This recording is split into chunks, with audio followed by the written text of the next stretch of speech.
Welcome to Man Does Tech, where I solve the problems you didn't even know you had. In this video, I will explain how to change Nissan Versa windshield wipers. First, gather your new wiper blades and a small flathead screwdriver. Make sure your vehicle is parked on a level surface for safety. It's also a good idea to measure your current wiper blades to ensure you purchase the correct replacement sizes.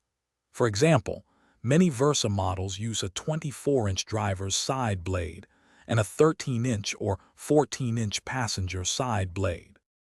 Now, let's remove the old wiper blades. Gently lift the wiper arm away from the windshield until it stands upright and locks into place. Look for a small tab or clip where the wiper blade connects to the arm. Press this tab or clip to release the lock. Once released, slide the old wiper blade down and off the arm. Be careful not to let the arm snap back against the windshield. With the old blade removed, it's time to install the new one. Take your new wiper blade and align its connector with the hook on the wiper arm. Slide the new blade onto the arm, pushing it up until you hear and feel a click, indicating it's securely locked.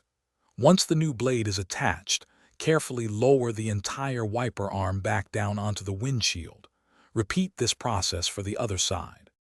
Finally, let's perform a quick check.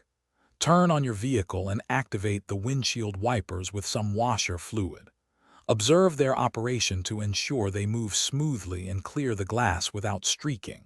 For optimal visibility and safety, it's generally recommended to replace your wiper blades every 6 to 12 months, or as soon as you notice reduced performance. Thanks for watching. If you found this helpful, don't forget to like and subscribe.